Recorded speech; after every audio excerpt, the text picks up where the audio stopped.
Hey guys, Matt Science here, and today I am back for day number 25 of r/NuclearRevenge, where today I have 3 stories lined up. Again, trying not to have a theme across the episodes. Like, I have only a week of videos left of Nuclear Revenge, but I'm trying not to have too many of the same. Because it'd get annoying if I keep doing themed episodes. They'll get annoying and they'll sort of become regular episodes at that point.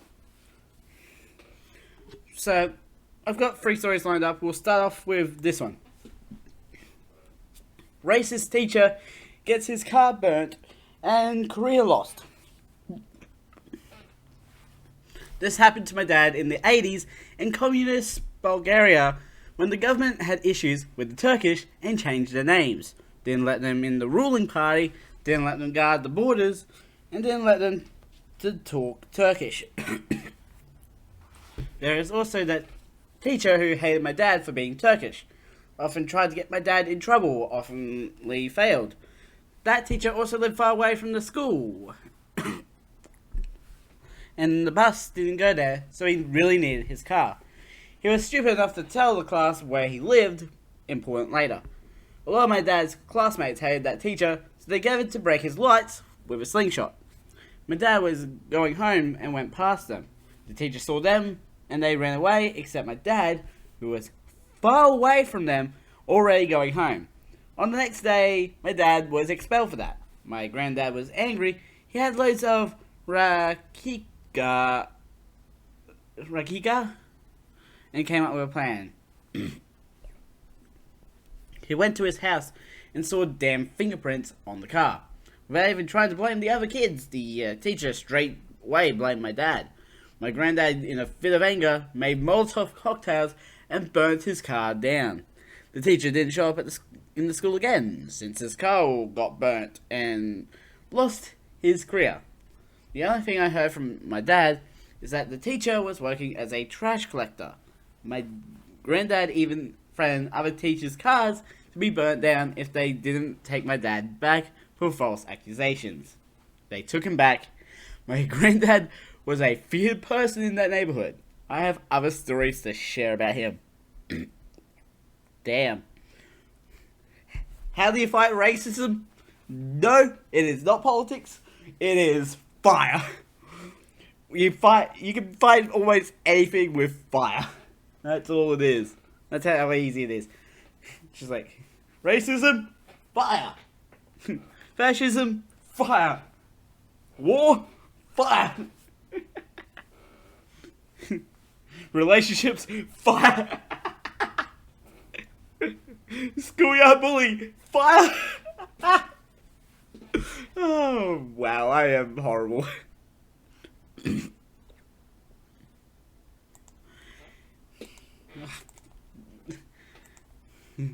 Don't mess with someone whose friend has ties to the mob. This is a story that has been told by my mother about her father and his friend's family back in the mid-60s. Now, a bit of background here. My father and his friend were childhood friends and were thick as thieves. They both were first-generation Americans to Polish immigrants, and both had jobs at the local water treatment plant. They were inseparable. They lived on the same street, took vacations together, went bowling every week, and did whatever else average Americans in the 60s did. Hate communism? Watch Gilligan's Island? This was true for their kids as well, who were, for the most part, were all around the same age, late teens to early 20s, except for my mum, who was 8 at the time. One Sunday, when my friend was supposed to come over to watch football, he failed to show up. His friend was always punctual, so this got my grandfather very concerned. So naturally, he called his house to see what was the matter. His friend was inconsolable, on the verge of tears. This alarmed my grandfather, because this guy was a World War II vet who saw a lot of battle and never showed his emotions. My grandfather quickly found out that The reason was that early that morning he found his eldest daughter on the front porch badly injured.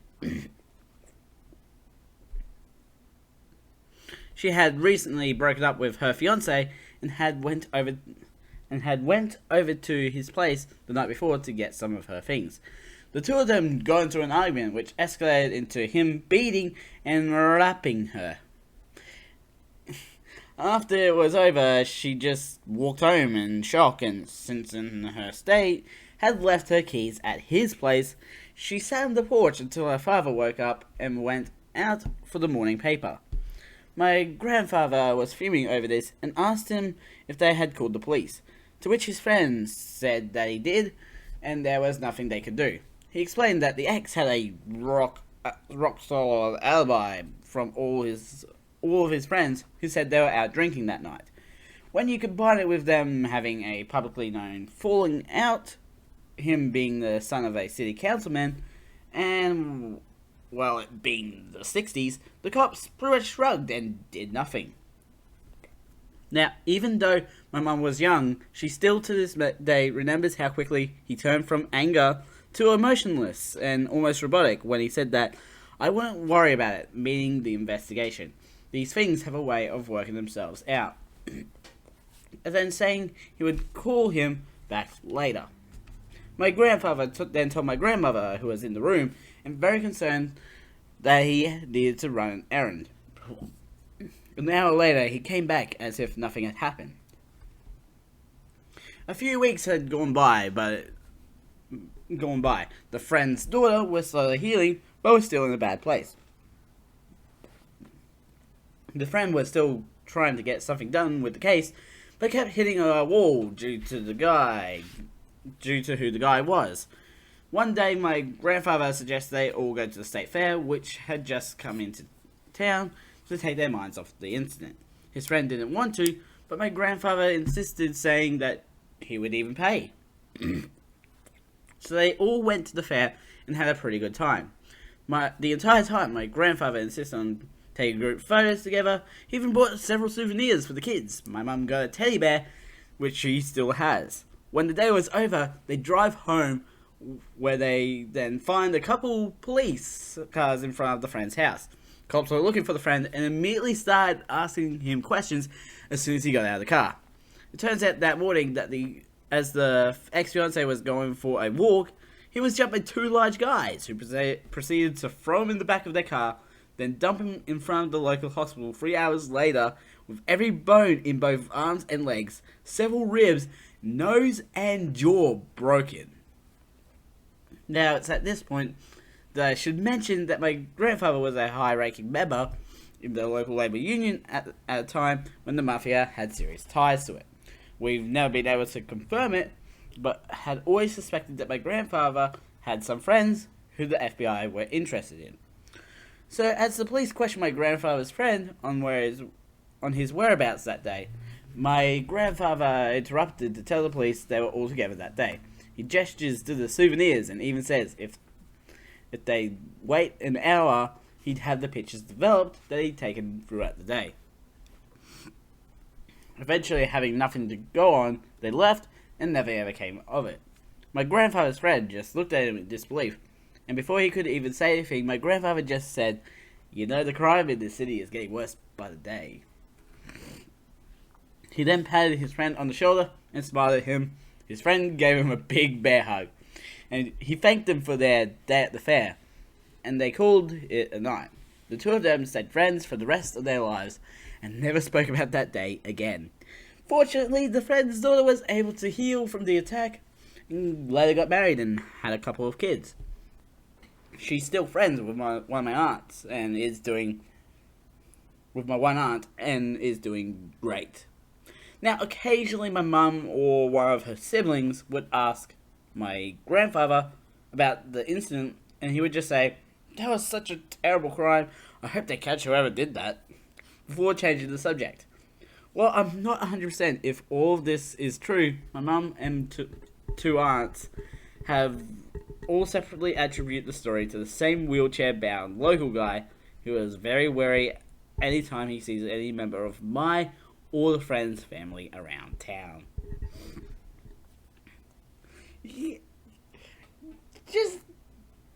gonna do something in the terms of a rap, try not to get caught.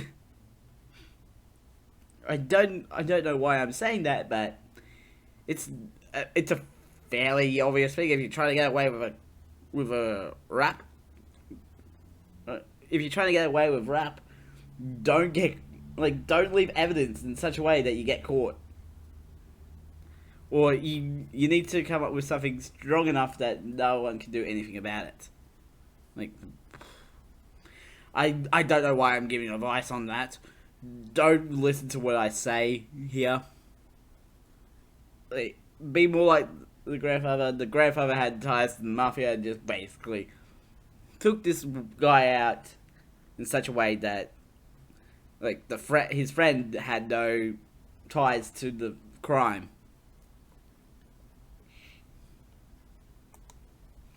New York City bar too expensive for Midwest man.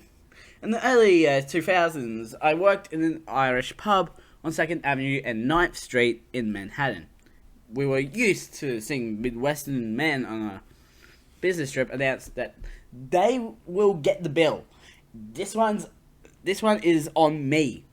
Only to regret it when they see the bill, sticker shock, and realize that drinks in Manhattan don't cost the same as their local dive bar. Enter a higher businessman, OB, waitress, W, me. So this group of guys comes in and starts ordering beers. One guy, OB, announces loudly to order whatever you want. This tab is on me. So they rack up a tab of around 400 in just over 3 hours. When the bill is brought to OB, he starts yelling about being overcharged. There is no way this is our bill. We didn't drink this much. I approach the table to try to help. What seems to be the problem? This beach is trying to overcharge us. She's trying to charge us for extra drinks. What is the problem on the bill? Well, first of all, there are 6 shots in the bill. We never had any shots. Sir, there are 6 empty shot glasses on the table.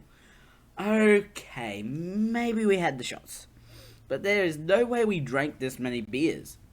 Sir, there are 6 of you. You had been here for over 3 hours. At that rate, this bill says you and your friends have averaged 1 beer per 45 minutes. Does that sound outrageous to you? Friends of OB are just like, it's fine, let us pay. And OB is like, no, I will pay. Okay.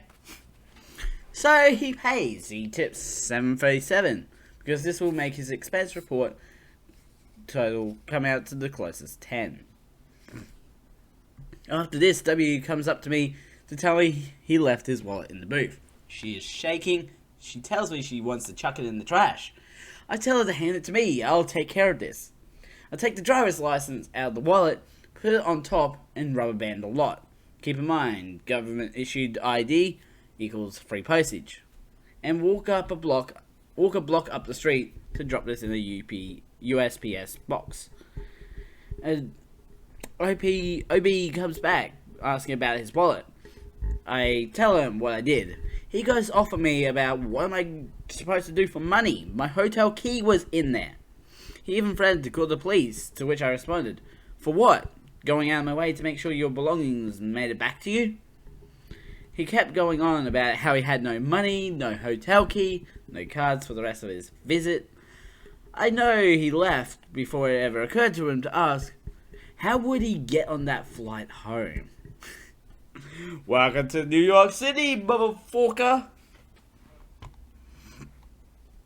Just wanted to add that they ordered food as well. I didn't include that in the original post because OB didn't complain about food costs, he only complained about the drinks. I think domestic beers were around $5, imports were around $7, and top shelf shots were around $11. Like, how does that even happen? Like, one round of shots, that'd be $66. And even if you're having like domestic beers, that's 5 times 6 times 4. That's 120. That's not close to 400. So I'm guessing the food costs a lot more.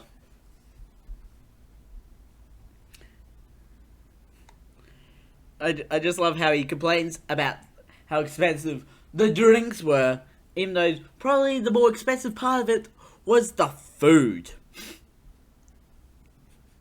The food was probably more expensive than the drinks, but no, he has a problem with the damn drinks.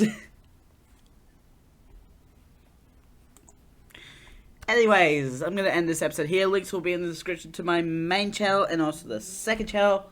Don't forget to subscribe and hit the notification bell so you know when the next video comes out. A ding, a ding. I'm the Mad Scientist out.